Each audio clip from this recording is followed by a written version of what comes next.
Hey, finally we got the Meizu MX6 in our hands, and with it the latest mid-range flagship by Meizu. The MX6 has been our daily driver for a week now. During this time the phone impressed us but also disappointed us. All details about that and what its weaknesses are is what this review is about. I am Christopher from CMM, enjoy this review. So in the past a lot of people complained about us wasting too much time with the packaging. So there you go, let's do it a bit quicker this time. This is how it looks. This is how it opens, and this is what's inside. Seen? Great, let's continue with the phone itself, and no, what you see here is not the Meizu Pro 6, it indeed is the MX6, as you can see when taking a look at the LED flash. But yes, the basic design is identical and the build quality is too.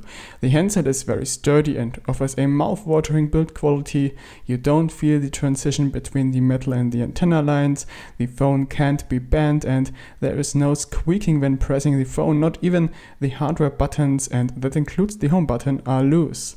Yes, perfect build going on there. The only thing that we dislike is the status LED, as on any current Meizu phone, it's only lighting up in white, which is boring. Something we have been surprised about is the weight. With only 153 grams, the phone is very light for a 5.5-inch all-metal phone.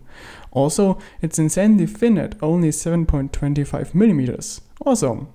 Moving to the screen, the MX6 doesn't come with an AMOLED panel anymore. Sounds disappointing at first, but it isn't anymore when you use the phone for the first time. The LCD panel Meizu are using is the best we have seen on any tested Chinese phone so far. The panel is made by Sharp and offers stunning picture quality, awesome yet natural colors, great contrast, deep blacks and high brightness that makes it extremely readable outdoors.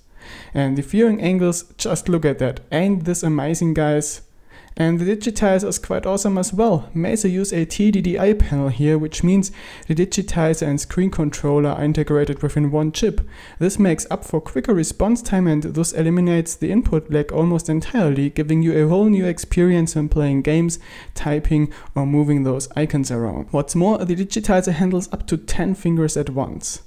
And the glass itself, nothing to complain about there either. Scratch proof, no fingerprint magnet, smooth surface, perfect. So what's with performance? Is it amazing too? Well, let's say yes and no. Basically, the MX6 boasts nice specs, including a Helio X20 10-core processor, 4 GB of RAM and 32 GB or 64 GB of memory. And yes, everyday performance is great. If you are coming from a Snapdragon 820, you won't feel any difference. Apps perform the same on the 820 and the X20. But the thing is, games don't perform good at all. And no, that's not really the processor's fault, since the Helio X20 packs quite a punch with a triple-core Meizu T880 GPU. Yet still, even older games like Dead Trigger 2 lag heavily even in lowest graphics settings, which is something even low-cost entry-level chipsets can play. So it really is a software issue that's going on there, and we hope it will be fixed very soon. Sensor-wise, things look pretty good on the Meizu MX6. Everything important is there, and that of course includes a gyroscope, compass and step counter. All of them work very well. The fingerprint sensor is very good as well. It is very speedy and works extremely reliable. Putting the finger on it, pressing the button, and boom, there we go, it's unlocked. And since it's so nice, let's repeat it. Finger press unlocked. Awesome! The operating system running on the Meizu MX6 of course is Flyme OS, which is based on Android 6.0 in this case. The system looks nice as usual, is nicely structured and very easy to use. It also runs very smooth. As on any Meizu phone, the MX6 has its own way of operating Android. Pressing the home button brings you back to your home screen. Just touching it, however, brings you back to the previous page or menu. Swiping from below the screen upwards opens the list of running apps. What's new here is the possibility of entering split screen mode, so you can actually use two apps at a time. Here is an example: YouTube and the Chrome browser. Apps can be resized and you can create an unlimited number of those app pairs. To exit split screen, simply resize one of the apps to 0 until it disappears. Another new feature is the screenshot tool. You can now select a custom area you want to see on your screenshot, and you can also do long screenshots, for example of a whole website. Management of background apps is also new. By default, Flyme does now kill every running app as soon as you enter standby mode. That means that you will have to spend more time setting your phone up. You have to whitelist apps like Facebook Messenger and Spotify so they can still run in the standby mode.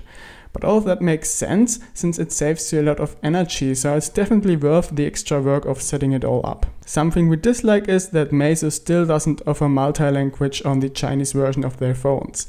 There only is English and Mandarin. If you want other languages, you need to wait for the international version. Also, the Google Play Store is not pre-installed, but it can be installed easily from the Meizu App Store using the Google installer. What's not working is syncing contacts with your Google account. At least with the stock contacts app it won't work.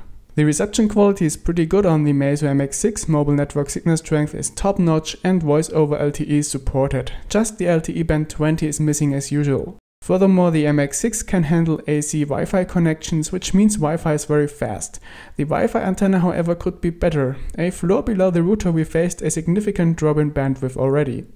The GPS works awesomely well. Even with cloudy sky and rain, the GPS fix is very fast and the signal strength is awesome. We've never had issues during navigation too. A big surprise was awaiting us in terms of audio quality. Meizu doesn't advertise any hi-fi chipset or amplifier, yet the audio quality is still above average. For headphones you get a very powerful and extremely loud output that is crystal clear. The internal media speaker is the best of any Meizu phone so far and sounds better than the Oppo Find 7, Xiaomi Mi 5 or OnePlus 3, but listen for yourself.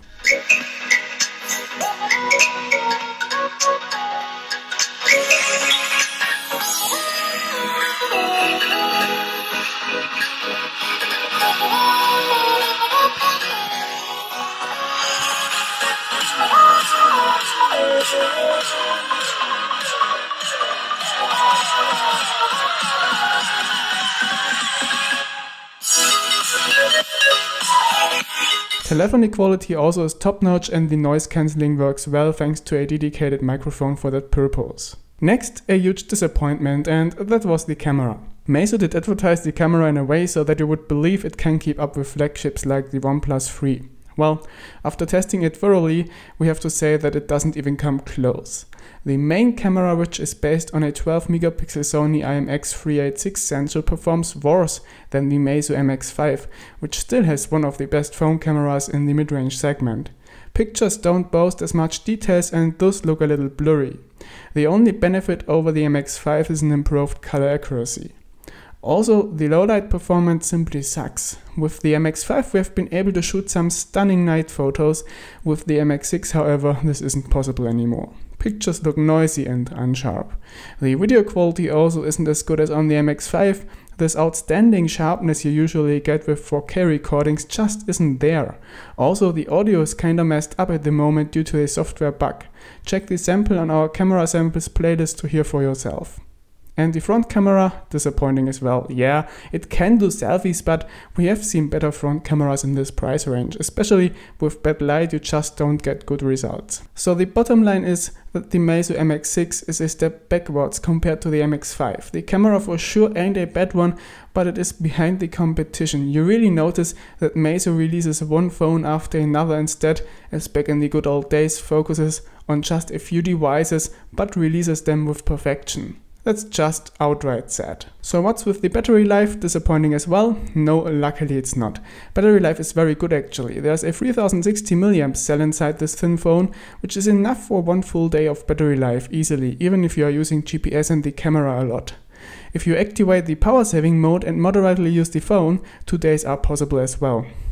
The screen on time we measured with PCMark was 7 hours and 59 minutes from 100 to 20% charge. Fast charging is working very well too. Within 30 minutes you can get 80% of charge, which is impressive. In addition, there is a new battery technology which according to Meizu enables you to still have 80% of the original capacity left after 900 charging cycles, so the battery is likely to live longer than your phone. Conclusion: we're torn. On one hand, the Meizu MX6 is a very well-made, high-quality phone with a gorgeous display, great app performance, awesome audio quality, very good fingerprint scanner and a good battery life. On the other hand, there is the bad gaming performance and the step backwards in the camera department. Meizu really have to try getting rid of those flaws to make the MX6 the awesome phone it could be. So that's all from our side. If there are any questions left, please drop a comment. More information and the link to the shop can be found in the video description. If you like what we are doing here at CMM, please support us with a visit at chinamobilemac.de or at our English site chinadevices.net and subscribe to this channel. So thanks for watching, bye bye, over and out.